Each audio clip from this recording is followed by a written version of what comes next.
Red breaking చూస్తున్నాం. BJP parliament ఎన్నికల మేనిఫెస్టోను విడుదల చేశారు. ఢిల్లీలోని పార్టీ కేంద్ర కార్యాలయంలో ప్రధాని మోదీ విడుదల చేశారు.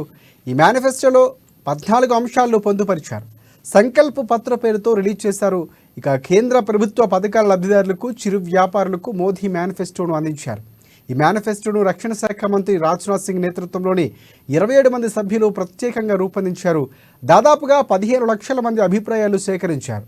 మహిళలు, రైతులు, యువత, పేదలే అజెండాగా మేనిఫెస్టోను తయారు చేశారు.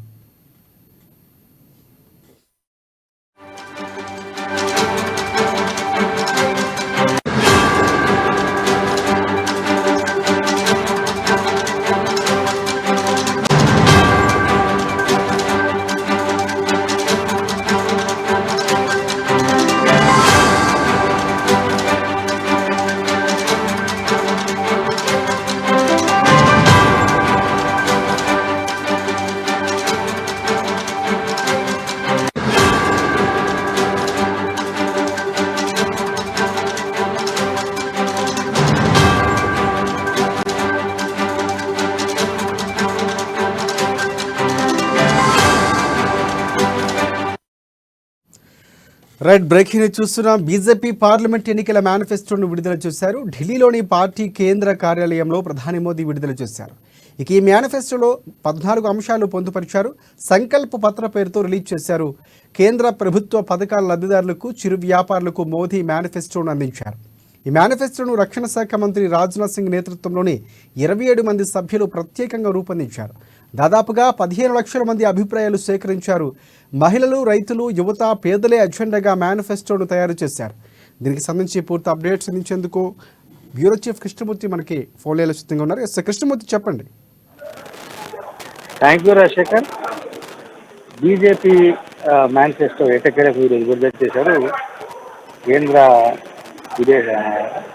కేంద్ర మంత్రి రాజ్నాథ్ సింగ్, పూర్వ బీజేపీ అధ్యక్షుడు విడుదల చేశారు. ఈ మేనిఫెస్టోలో అనేక అంశాలను, అనేక వర్గాలను, అనేక ప్రాంతాలను కూడా టచ్ చేసి వదిలారు. అంటే మేనిఫెస్టోలు సర్వాంగీణ వికాసంగా ఉంటుందని మొదటి నుంచి ఏదైతే చెప్తా ఉన్నారో అందుకు అనుగుణంగానే దీన్ని చేశారు. వచ్చే 5 ఏళ్లలో అంటే మహిళలకు, ఏదైతే కాంగ్రెస్ పార్టీ కూడా మహిళలకు ₹1,00,000 ఏడాది ఇస్తామని చెప్పారు. కానీ 5 ఏళ్లలో 3 కోట్ల మంది మహిళలను, కోటీశ్వరులను లక్షాధికారులను చేస్తామని చెప్పేసి ఈ అంశంలో ప్రకటించారు.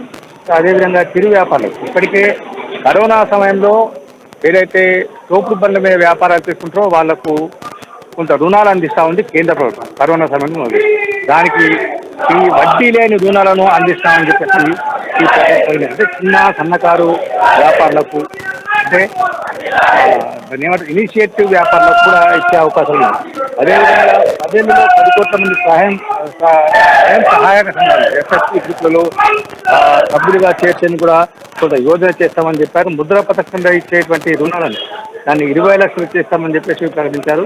అదేవిధంగా 70 ఏళ్ళు పడిన వారు ఆయుష్మాన్ భారత్ పథకాన్ని ప్రతిపాదిస్తాం. అంటే ఇప్పటికి ఆయుష్మాన్ భారత్ కొంత కండిషన్స్ మీద అప్లై చేస్తూ ఉన్నారు. అంటే పేద ప్రజలు, వైట్ రేషన్ కార్డు ఉన్న వాళ్ళకు, బీపీఎల్ బిలో పావర్టీ లైన్లు ఉన్న వాళ్ళకు మాత్రమే ఇస్తామని చెప్పేసి చెప్పారు. కానీ ఇక్కడ నుంచి అందరూ కోరుకునే విధంగా ఆరోగ్యము, విద్య అనేది ఈ రెండైతే ఉందో ఈ 2 అంశాల విషయంలో కొంత కేంద్ర ప్రభుత్వం కొంచెం దృష్టి పెట్టేదిగా తెలుస్తూ ఉంది. బీజేపీ ప్రభుత్వం అంటే 70 ఏళ్లపై ఉన్న అందరికీ ఆయుష్మాన్ భారత్ పథకాన్ని ప్రవేశపెడతామని చెప్పేసి చెప్పారు.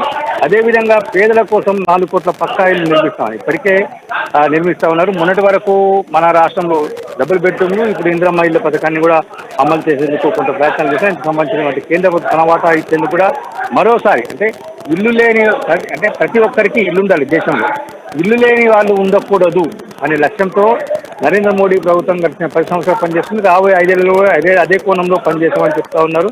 అదేవిధంగా చూస్తూ ఉంటే పేద ప్రజలకు కూడా ఇస్తామని చెప్పారు. ఇచ్చిన ప్రతి హామీని నెరవేర్తాము. తర్వాత కరెంటు మీద అంటే సోలార్ పవర్ను ఎక్కువగా ప్రోత్సహించేందుకు ఇప్పటికే సోలార్ పవర్ మీద కొంత కేంద్ర ప్రభుత్వం సబ్సిడీ ఇస్తా ఉన్నది. సోలార్ పవర్ను ప్రోత్సహిస్తూ ఉన్నది. దానికి అంటే సోలార్ పవర్ను కూడా ప్రభుత్వం కొనుగోలు చేస్తాము అవసరం మిగిలితే. అంటే సోలార్ పవర్ ఎక్కువగా ఉత్పత్తి అయితే, ఫర్ ఎగ్జాంపుల్ ఒక ఇంటికి 300 యూనిట్లు, 200 యూనిట్లు సప్లై అయితే ఆ యూనిట్ ప్రొడక్ట్ 400 అనుకోండి.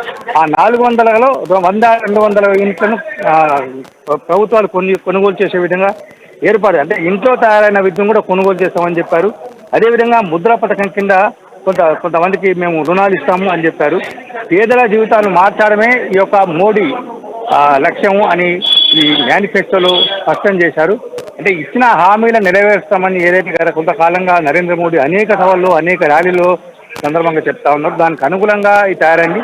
మనం నిన్న కూడా అనుకున్నాం, అంటే ఆకర్షిత పథకాలు ఇమ్మీడియట్గా ప్రజలకు ఉపయోగపడే పెన్షన్లు వేస్తాము, ఇంకొకటి ఇస్తాము అని చెప్పేసి ఈ రకంగా కాకుండా సామూహికంగా కమ్యూనిటీ పరంగా ఏవి బాగుంటాయి, కమ్యూనిటీ కోసం చేసి ఏది లక్ష్యం నెరవేరుతా ఉన్నది, అంటే దేశ ప్రగతికి ఏది ఉపయోగపడుతుంది, ఆర్థిక పరిపుష్టి దేనికి ఏ రకంగా ఆర్థిక పరిపుష్టి కలుగుతుంది, ఏ పథకాన్ని అమలు చేస్తే ఆర్థిక పరిపుష్టి కలుగుతూ ఉన్నది అనే కోణంలోనే ఆలోచన చేస్తున్నాం. నిన్న మనం చెప్పుకున్నాము. అదే కోణంలో ఈ ప్రస్తుతం రాజ్నాథ్ సింగ్ విడుదల మేనిఫెస్టో ఉంది. దీనికి సంబంధించి ఇంకా కొంత అంటే కొన్నింటి స్థానిక అంశాల మీద కొంత తీసుకోవచ్చు అని రాష్ట్రాలు కూడా స్వేచ్ఛ ఇచ్చారు. అంటే మన తెలంగాణకు సంబంధించి కొంత చూస్తూ ఉంటే ఇక్కడ అంటే రైతులకు సంబంధించిన కొన్ని విషయాలు ఎంఎస్సీ విషయంలో కూడా ఈ కేంద్ర ప్రభుత్వం మరోసారి గ్యారంటీ ఇచ్చింది. పసుపు ధర ఇప్పటికే పెరిగింది. మిగతా అంశాల మీద కూడా కొంత పెరుగుతూ ఉంటుంది ఖచ్చితంగా. అంటే ఆయా రాష్ట్రాలకు ఉన్నటువంటి పరిధులు పరిస్థితుల నేపథ్యంలో అంటే ఒక్కో రాష్ట్రానికి ఒక్కొక్క పంట ప్రధానంగా పండుతూ ఉంది. మన దగ్గర వరి ఎక్కువగా ఉంటే పక్క రాష్ట్రంలో మహారాష్ట్రలో ఉల్లిగడ్డ, చెరుకు ఇట్లాంటి వాటికి ఎక్కువ ఉన్నాయి. అంటే ఏ ప్రాంతంలో ఏంది. అదేవిధంగా మనం పంజాబ్కి వెళ్తే గోధుమలు ఎక్కువగా పండుతాయి. అంటే ఈ రకంగా అంటే ఒక్కొక్క ప్రాంతంలో ఒక్కొక్క నేల మీద ఒక్కొక్క పంట ప్రోడక్ట్ వస్తూ ఉంది, పంట ఉత్పత్తులు. కాబట్టి ఆ పంట ఉత్పత్తుల మీద అప్పటికప్పుడు రాష్ట్ర పార్టీలకు కూడా కొంత స్వేచ్ఛ ఇచ్చింది. అంటే రాష్ట్ర పార్టీ కూడా కొన్ని ఏర్పాటు చేసింది. రాష్ట్ర ప్రభుత్వ పరిధిలో ఏం చేయాలి, ఆయా పరిధిలో చేసేటువంటి అంశాలను కూడా ఇప్పుడు ప్రస్తుతం ఈ మేనిఫెస్టోలో పొందుపడతారు.